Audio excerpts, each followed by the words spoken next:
নমস্কার।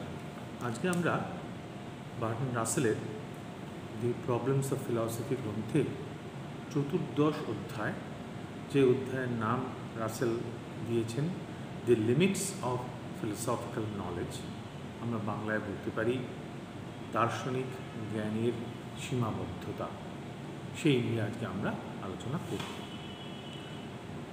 আমরা এতদিন পর্যন্ত রাসেলের দি প্রবলেমস অফ ফিলসফি গ্রন্থকে অবলম্বন করে যে ধরনের আলোচনা করেছি,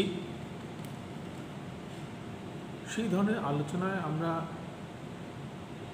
অনেক কিছু বাদ পড়ে গেছে, অনেক আলোচনা হয়তো আমরা এই প্রসঙ্গে করে উঠতে পারিনি।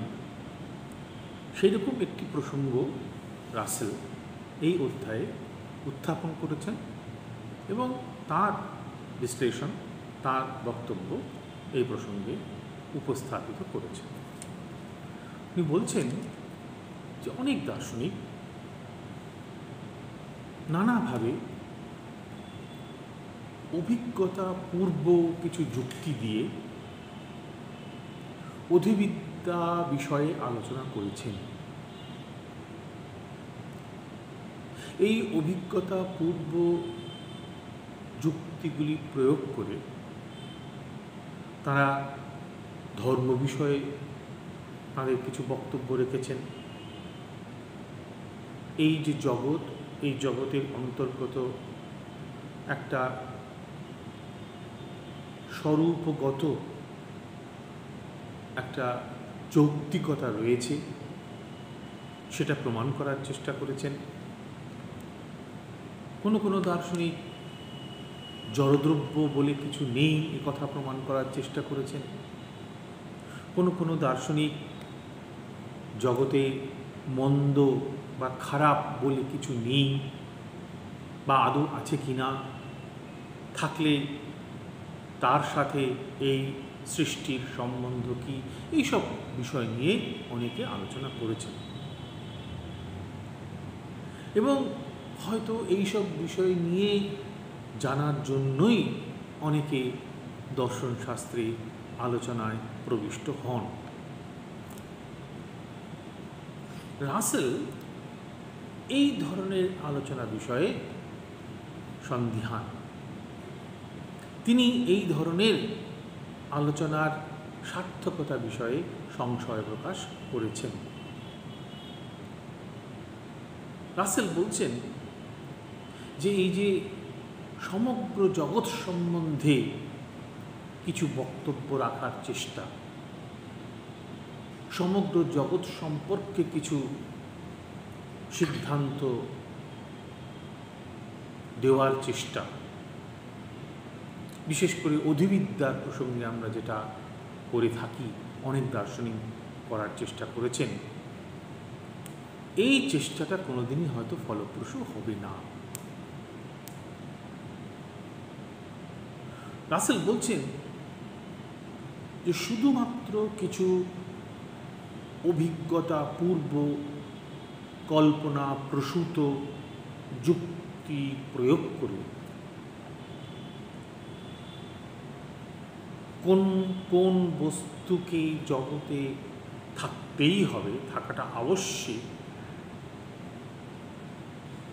এবং কোন বস্তুর সত্তাটা আবশ্যিক নয়, এই কথা হয়তো কোনোদিনই আমরা প্রমাণ করতে পারব না। এই প্রসঙ্গে রাসেল হেগেলের কথা বলেছেন। হেগেল তার যে বিপুল পরিমাণ যে দার্শনিক লেখা, তা অত্যন্ত কঠিন, দুর্বোধ্য, এবং সেই কারণেই বহু দার্শনিক হেগেলের লেখাকে নানাভাবে ব্যাখ্যা করার চেষ্টা করেছেন। সেই ব্যাখ্যার মধ্য থেকে এক ধরনের ব্যাখ্যাকে উল্লেখ করে রাসেল তার যে নিজের বক্তব্য এই বিষয়ে, সেটি তিনি এখানে উপস্থাপিত করেছেন। হেগেলের মূল বক্তব্য কি? হেগেলের মূল সিদ্ধান্ত হচ্ছে যে এক অখণ্ড পূর্ণ সত্তা আছে। রাসেল যাকে দ্য কনসেপ্ট অফ হোল বলেছেন, WHOLE, এবং ডব্লিউটা বড় হাতে দিয়েছেন। একটা অখণ্ড পূর্ণ সত্তা, এবং যা কিছুই সেই অখণ্ড পূর্ণ সত্তা থেকে কম, তা কখনোই নিজের জোরে অস্তিত্ববান নয়। তাহলে যা কিছুই খণ্ড সত্তা, যা কিছুই অপূর্ণ সত্তা, তা যেহেতু নিজের জোরে অস্তিত্ববান নয়, তাই তাকে বুঝতে গেলে তার বাইরে কিছু আছে তা দিয়ে বুঝতে হবে। যেমন অনেকটা কোনো একজন নৃতত্ত্ববিদ প্রাচীন কোনো ধ্বংসাবশেষের যখন উদ্ঘাটিত হচ্ছে, প্রকাশিত হচ্ছে, সেখানে কোনো প্রাণীর কোনো খণ্ডিত দেহের অংশ বিশেষ দেখে যেমন সে প্রাণীর একটা সামগ্রিক রূপ তিনি অনুমান করতে পারেন, ঠিক তেমনি ওই অপূর্ণ খণ্ড সত্তাকে দেখে তাকে বোঝার চেষ্টা করে আমরা একটি পূর্ণ অখণ্ড সত্তার কথা ভাবতে পারি। তাহলে যা কিছুই খণ্ড অপূর্ণ, তা একদিক থেকে অসম্পূর্ণ। তাকে বুঝতে গেলে, সেই অপূর্ণ সত্তাকে বুঝতে গেলে আমাকে সেই অপূর্ণ সত্তার স্বরূপের বাইরে গিয়ে তার বিপরীতে কিছু আছে তার সাহায্যে বুঝতে হবে। এই কথাটি যদি আমরা আমাদের চিন্তার ক্ষেত্রে প্রয়োগ করি, এই কথাটি যদি আমরা জগতের বস্তু বিষয়ে প্রয়োগ করি, তাহলে কি দাঁড়ায়? হেগেলের মত যদি আমরা এই ব্যাপারে বিশ্লেষণ করি, তাহলে কি বলতে পারি? আমরা বলতে পারি যে যখনই আমাদের চিন্তার বিষয় কোনো কিছু হচ্ছে, ধারণা বলতে পারি, আইডিয়া বলতে পারি, বা যখনই আমরা এই জগৎ অন্তর্গত কোনো বস্তুকে জানছি বলে মনে করছি, এই চিন্তার বিষয়, ধারণা আর আমাদের জাগতিক জ্ঞানের বিষয় যে বস্তু, সেগুলি সবই হচ্ছে অপূর্ণ। সেগুলো যদি অপূর্ণ হয়, তাহলে সেগুলোকে বোঝার জন্য আমাকে কি করতে হবে? সেগুলোর বিপরীতে কি আছে, সেগুলোর স্বরূপের বাইরে কি আছে, তার দিকে তাকাতে হবে, যাকে হেগেল বলেছেন অ্যান্টিথিসিস। তাহলে আমার চিন্তার যে বিষয়, যে ধারণা, আইডিয়া, সেটা হচ্ছে আমার থিসিস। তাকে আমি জানার চেষ্টা করছি, বোঝার চেষ্টা করছি। তাকে জানতে গেলে, বুঝতে গেলে, যেহেতু সেটি অপূর্ণ খণ্ড সত্তা, কাজেই তাকে বুঝতে গেলে তার যে স্বরূপ, তার বাইরে গিয়ে অন্য কিছুর দ্বারা, অন্য কিছুর পরিপ্রেক্ষিতে তাকে বুঝতে হবে। সেই অন্য কিছুকেই হেগেল বলেছেন অ্যান্টিথিসিস। তাহলে আমরা পেলাম থিসিস, তাকে বুঝতে গেলে আমরা পেলাম অ্যান্টিথিসিস। কিন্তু এই যে অ্যান্টিথিসিস, এও কিন্তু অপূর্ণ, এও কিন্তু খণ্ড।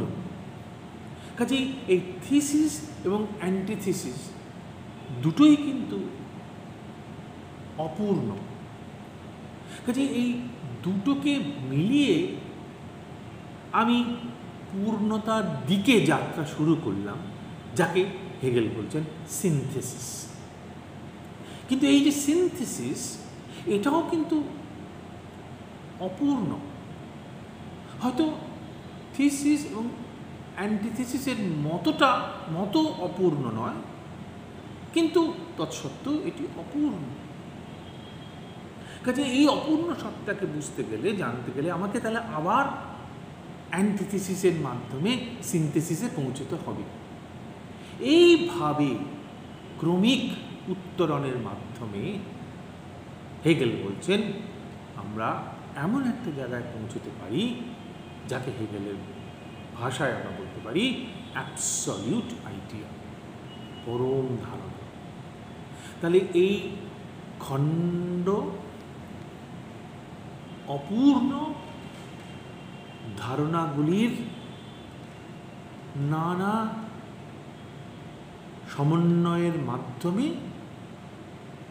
আমরা শেষ পর্যন্ত এমন একটা ধারণায় পৌঁছতে পারি যেটাকে হেগেল বলছেন অ্যাবসলিউট আইডিয়া, অর্থাৎ একটা পূর্ণ অখণ্ড ধারণায় আমরা পৌঁছতে পারি। এবং এই পূর্ণ অখণ্ড ধারণাই হচ্ছে পরম তত্ত্ব, অ্যাবসলিউট রিয়ালিটি। এবং এই যে পরম তত্ত্ব, এই পরম তত্ত্ব একটি সুসমঞ্জস তন্ত্র, একটা হারমোনিয়াস সিস্টেম, এবং এটি পরিপূর্ণরূপে যৌক্তিক, রেশনাল এবং স্পিরিচুয়াল, চেতন স্বরূপ। এবং এই পরম তত্ত্ব দেশে এবং কালে নেই, স্পেস এবং টাইমে সে থাকে না। এবং এই পরম তত্ত্বের মাধ্যমেই যদি আমরা জগৎকে বুঝি, জগৎকে জানি, আমরা এই পরম তত্ত্বকেই শেষ পর্যন্ত গড বা ঈশ্বর রূপে কল্পনা করতে পারি। কাজেই একবার এই পরম তত্ত্বের জ্ঞান যদি আমাদের হয়, তাহলে এই অপূর্ণ খণ্ডিত যে জগতের জ্ঞান, তার থেকে আমরা নিজেকে মুক্ত করতে পারি। এইভাবে রাসেল হেগেলের যে বক্তব্য তাকে বুঝেছেন। রাসেল বলছেন যে নিঃসন্দেহে এই হেগেলীয় যে বিশ্লেষণ, তার মধ্যে একটা খুব বিরাটত্বের, মহত্বের, একটা ঔদার্যের একটা চিহ্ন আছে, যা দেখে আমাদের মন সহজেই আকৃষ্ট হয় হেগেলের প্রতি। কিন্তু রাসেল বলছেন যে আমরা যদি হেগেলের এই তত্ত্বকে বিশ্লেষণ করি, তাহলে দেখব এর পিছনে এমন কতগুলি ধারণা কাজ করছে, যে ধারণাগুলি অত্যন্ত ভ্রান্ত, যে ধারণাগুলির মধ্যে নানা ধরনের অস্পষ্টতা রয়েছে। এই যে হেগেল বলছেন যে যা কিছুই অপূর্ণ বা খণ্ডিত, তার সত্তা নির্ভর করে অন্য কিছুর উপর, যাকে হেগেলের ভাষায় আমরা বলেছি অ্যান্টিথিসিস। এই কথাটা রাসেল স্বীকার করতে রাজি নয়, মানতে রাজি নয়।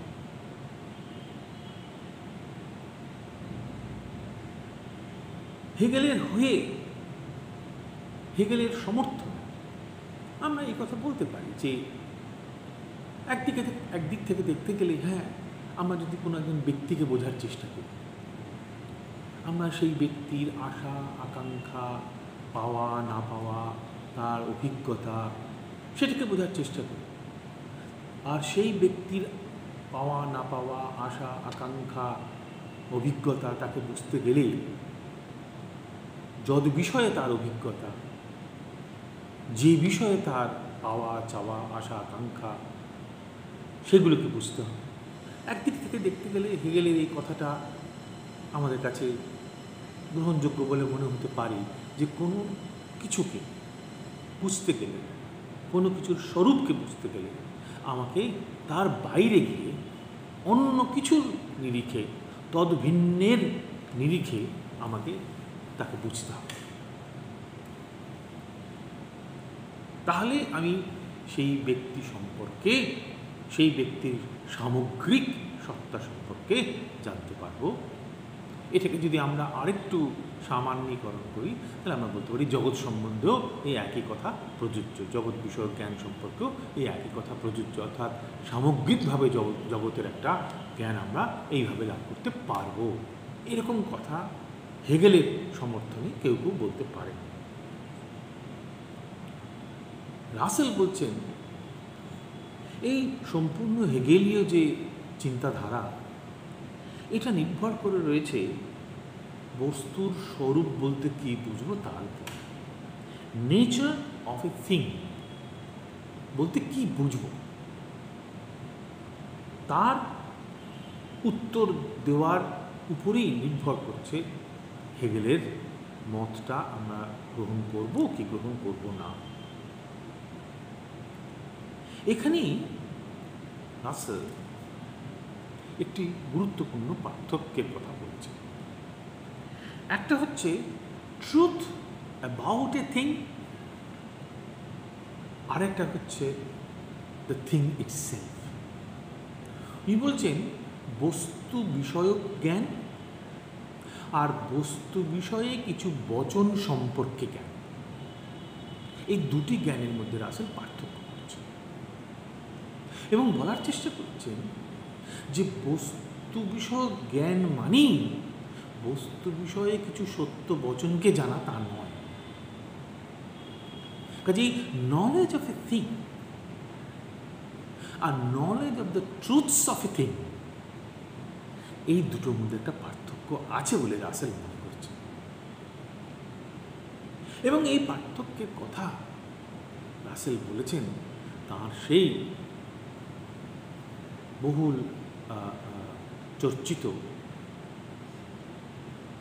নলেজ বাই অ্যাকোয়েন্টেন্সের ধারণার মাধ্যমে।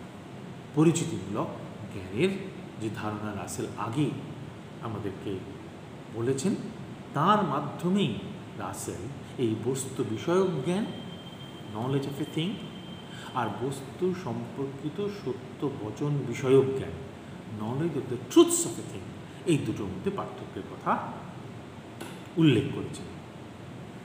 উনি বলছেন যখন পরিচিতিমূলক জ্ঞান হয়, যাকে রাসেল বলছেন নলেজ বাই অ্যাকোয়েন্টেন্স, তখন আমরা বস্তু বিষয়ক জ্ঞান আমাদের হয়, বস্তুটাকে জানি, কিন্তু সেই বস্তুকে জানা মানেই সেই বস্তু বিষয়ক সত্য বচনগুলিকে জানা তা নয়। রাসেল একটা সহজ উদাহরণ দিয়ে বোঝানোর চেষ্টা করেছেন। বলছেন আমার যদি দাঁত ব্যথা হয়, তাহলে এক অর্থে আমার এই দাঁত ব্যথা নামক ঘটনার সাথে আমার একটা পরিচিতিমূলক জ্ঞান আছে, নলেজ বাই অ্যাকোয়েন্টেন্স আছে। কিন্তু তার মানে এই নয় যে আমার এই দাঁত ব্যথার কারণ কি, এই দাঁত ব্যথার পিছনে কি কি শারীরিক ঘটনা কাজ করেছে, এই দাঁত ব্যথার সঙ্গে আমার শরীরের অন্য অন্য যে সমস্ত অঙ্গ বা অন্যান্য যে সমস্ত নানা শারীরিক ঘটনা তার সম্পর্ক কী, আমি কিন্তু সেগুলো জানি না। সেগুলো একমাত্র একজন ডাক্তার, যিনি দন্ত রোগ বিশেষজ্ঞ, তিনিই জানেন, তিনিই বলতে পারেন। তাহলে এই উদাহরণটি দিয়ে রাসেল দেখানোর চেষ্টা করছেন যে পরিচিতিমূলক জ্ঞানে আমার বস্তু বিষয়ে জ্ঞান হয়, কিন্তু তার মানে এই নয় যে সেই বস্তু সম্পর্কে যে সত্য বচনগুলো আছে, ট্রুথসগুলো আছে, সেটারও জ্ঞান হয়, তা নাও হতে পারে। কাজেই acquaintance with a thing does not logically involve a knowledge of its relations. একটি বস্তু বিষয়ক পরিচিতিমূলক জ্ঞান নিজের থেকেই সেই বস্তুর সঙ্গে অন্যান্য বস্তুর কি সম্পর্ক সেই বিষয়ে জ্ঞান আমাকে দেয় না। তাহলে পরিচিতিমূলক জ্ঞানের দ্বারা আমরা এই কথা বলতে পারি যে বস্তুর স্বরূপকে জানা মানে যদি বস্তুর সঙ্গে তদ্ভিন্ন অন্য জিনিসের সম্বন্ধে জ্ঞান লাভ করা হয়, তাহলে কিন্তু আমরা তার উল্টো উদাহরণ দিয়ে দেখাতে পারি যে বস্তু বিষয়ক জ্ঞান হওয়া সত্ত্বেও কিন্তু আমরা সেই বস্তুর সঙ্গে তদ্ভিন্ন যে সম্বন্ধমূলক জ্ঞান সেটা আমাদের হয়নি। কাজেই পরিচিতিমূলক জ্ঞান প্রমাণ করে রাসেলের মতে যে বস্তু বিষয়ক জ্ঞান হলেই যে সেই বস্তুর সঙ্গে অন্যান্য কিছু সম্বন্ধ বিষয়ক জ্ঞান হবে তা নয়। কাজেই বস্তু রাসেল যে মনে করেছিলেন যে খণ্ড অপূর্ণ সত্তার জ্ঞান হতে গেলে সেই বস্তু ভিন্ন অন্য কিছু জ্ঞানের প্রয়োজন, সেটা সবসময় হয় না বলে রাসেল মনে করছেন এবং পরিচিতিমূলক জ্ঞানের মাধ্যমেই রাসেল সেই প্রমাণ করছেন। রাসেল বলছেন এর থেকেই আমরা বলতে পারি যে এই যে সমগ্র জগৎ সম্পর্কে যে জ্ঞানের কথা হেগেল বলছেন, the world as a whole, the universe as a whole, সেই জ্ঞানের প্রসঙ্গ ওঠে না। উনি বলছেন যেটা আমরা করতে পারি সেটা হচ্ছে জগতের বিভিন্ন অংশ বিভিন্ন খণ্ড বিষয়ে জ্ঞান লাভ করতে পারি এবং আমাদের অভিজ্ঞতার উপর ভিত্তি করে সেই জ্ঞান লাভ করতে পারি। বিজ্ঞান এবং যে তার যে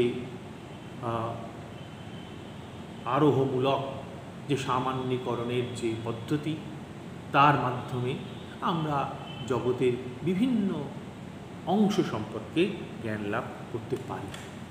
এইটাই বিজ্ঞান আমাদের শিখিয়েছে। কাজেই ওই যে হেগেলীয় যে ধারণা যে সমগ্র জগৎ সম্পর্কে আমাদের কিছু সত্য আমরা আবিষ্কার করতে পারি, এই ধারণাটা এখন আর গ্রহণযোগ্য নয় বলে রাসেল মনে করেন। উনি বলছেন যে আধুনিক যুগে বিজ্ঞান, গণিতশাস্ত্র, তর্কবিদ্যা যেভাবে এগোচ্ছে তাতে কিন্তু আমরা দেখতে পাচ্ছি যে শুধুমাত্র অভিজ্ঞতা, পূর্ব কল্পনা, সর্বস্ব কিছু যুক্তি দিয়ে জগতে কোনটা থাকাটা আবশ্যিক, নেসেসারি, এই প্রশ্নের উত্তর আমরা দিতে পারবো না।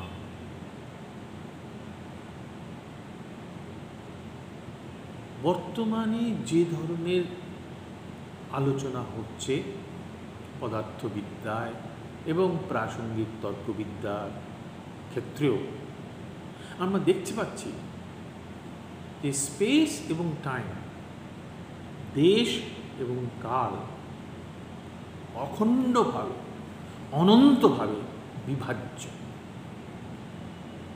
ইনফাইনাইটলি ডিভিজিবল, এবং সেগুলো ইনফাইনাইট ইন এক্সটেন্ট। দেশ এবং কালের যে ব্যাপ্তি সেটা অনন্ত এবং সেটা অনন্ত বিভাজ্য। কাজেই দেশ এবং কালের ধারণার মধ্যে যে এক সময় মনে করা হয়েছিল একটা স্ববিরোধিতা আছে, সেই কারণেই অনেক অধিবিদ্যায় আমরা দেখেছি দার্শনিকরা এই দেশ এবং কালের গণ্ডি ছাড়িয়ে কোনো একটি সত্তার কথা বলার চেষ্টা করেছেন, যার প্রকাশ আমরা হেগেলের চিন্তার মধ্যেও পাই। সেই ধরনের আলোচনা এখন আর ওঠে না।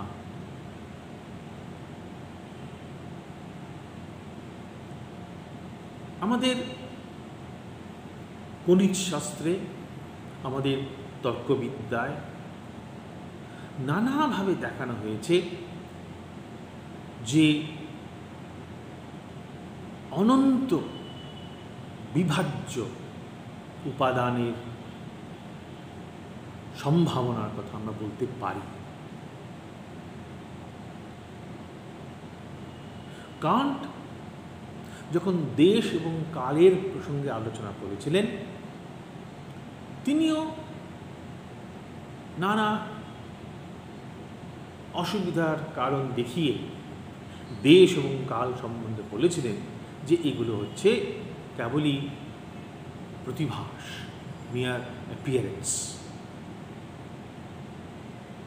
জগতের মধ্যে এগুলোর কোনো বাস্তব সত্তা নেই। কিন্তু রাসেল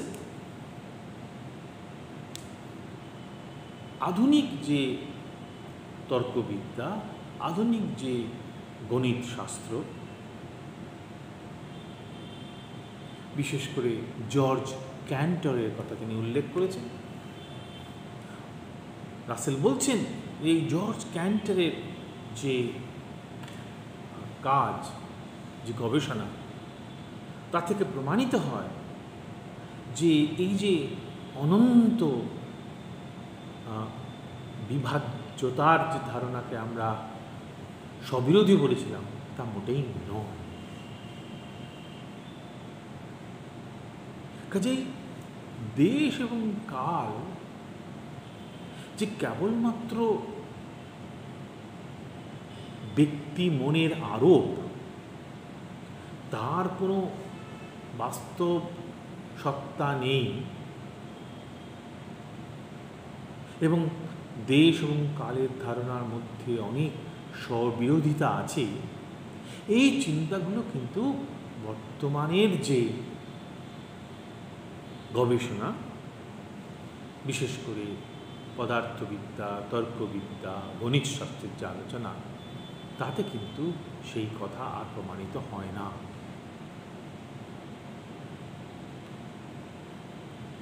আমাদের যে সাধারণ ধারণা স্পেস সম্পর্কে, দেশ সম্পর্কে, সেই ধারণার সাথে ইউক্লিডের যে জ্যামিতির যে মূল ভিত্তি, দেশের যে একটা বিশেষ ধারণা, তার খুব মিল আছে।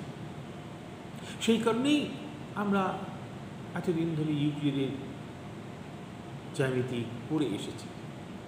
কিন্তু এখন গণিত শাস্ত্রবিদরা নানা ধরনের দেশের কথা বলছেন, যে দেশগুলোর বৈশিষ্ট্য ইউক্লিডের যে চিন্তা তার সাথে মেলে না। কাজেই এই সমস্ত গবেষণার ফলে আমাদের চিন্তার জগতে সম্ভাব্যতার যে স্থান, সেটা অনেক বেশি বেড়ে গেছে। তর্কবিদ্যার মাধ্যমে আমরা এখন নানা ধরনের স্পেসের কথা ভাবতে পারি, নানা ধরনের দেশের কথা ভাবতে পারি। হয়তো সেই সমস্ত দেশের অভিজ্ঞতা আমাদের হয় না, কিন্তু তৎসত্ত্বেও সেগুলো সম্ভাব্য। গণিত শাস্ত্রে সেগুলোকে প্রমাণ করে দেখানো হয়েছে। কাজেই রাসেল বলছেন হেগেল এবং হেগেলের মতো করে যে সমস্ত চিন্তা নায়করা যারা অধিবিদ্যা নিয়ে বিশেষ আলোচনা করেছেন, কেবলমাত্র কিছু অভিজ্ঞতা পূর্ব যুক্তি দিয়ে এই যে সমগ্র জগৎ সম্বন্ধে কিছু ধারণার কথা বলার চেষ্টা করেছেন, সেই ভাবে এখন আর চিন্তা করার কোনো অবসর নেই।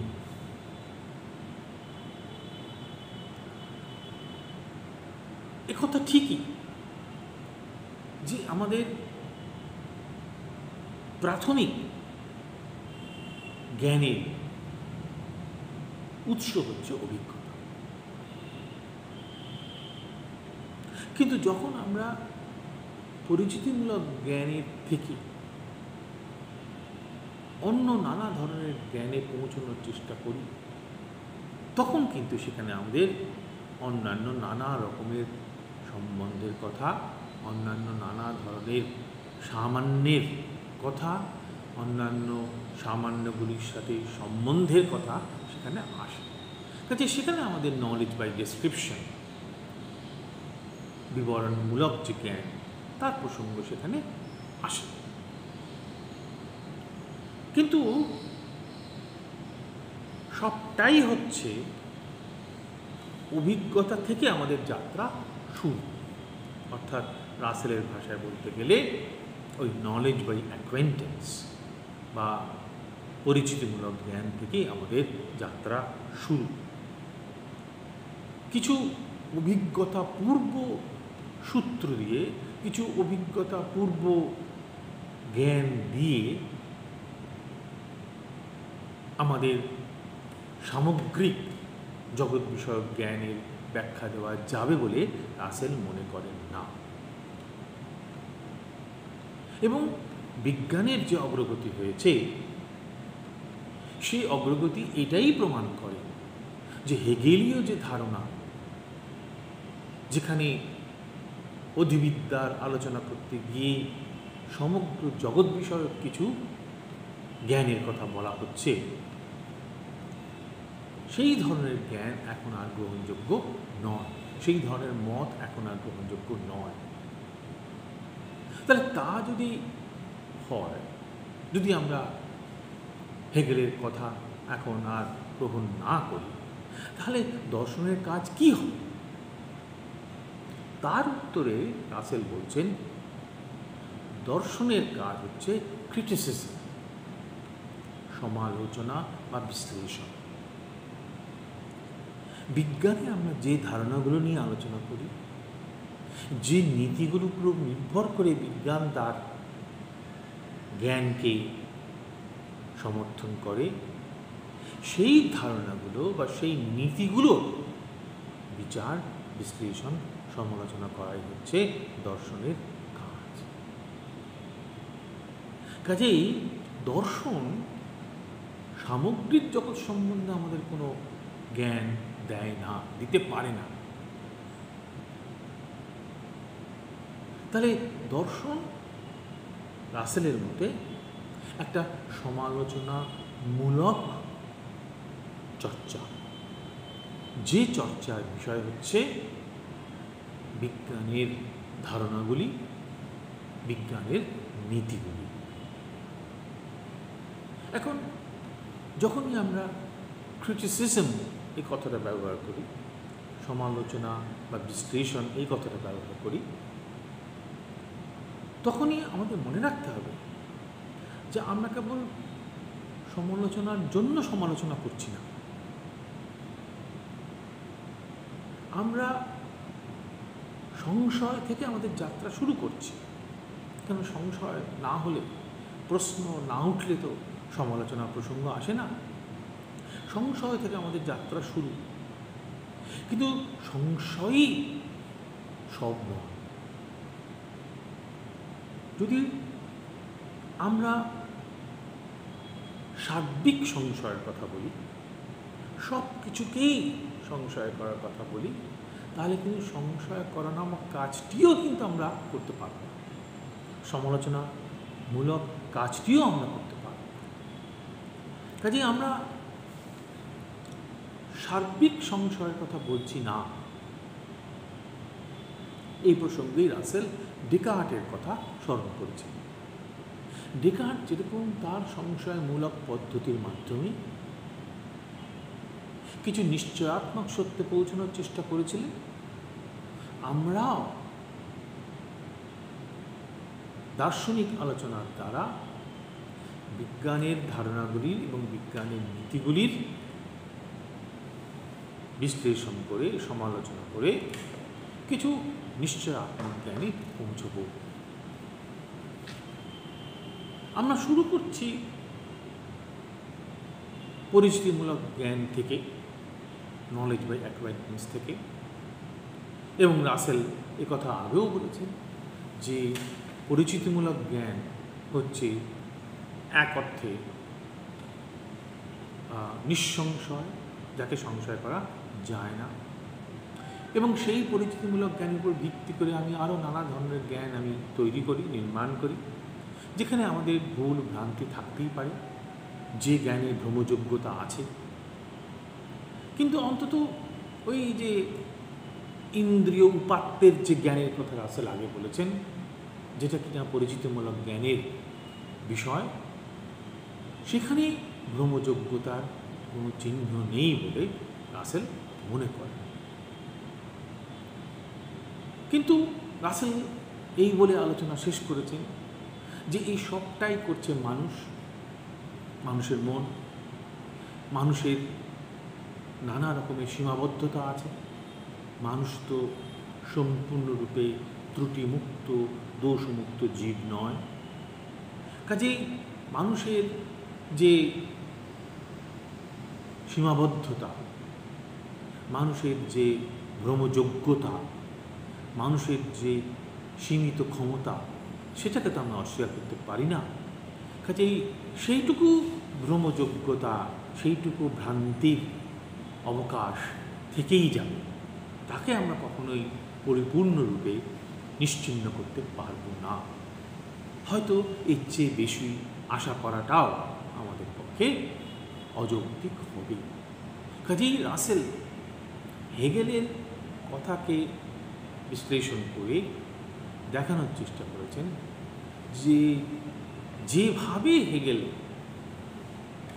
অধিবিদ্যার আলোচনা করার চেষ্টা করেছেন এবং তার দ্বারা যে ধরনের সিদ্ধান্তে এসে পৌঁছেছেন, সেই বিচার শৈলী এবং সেই সিদ্ধান্ত বর্তমানের যে বিজ্ঞান এবং তর্কবিদ্যার যে অগ্রগতি হয়েছে তার নিরিখে সেটা গ্রহণ করা যায় না। এই অর্থে আমাদের দর্শন শাস্ত্র, আমাদের দার্শনিক আলোচনা, তার একটা সীমা আমাদের স্বীকার করতেই হবে।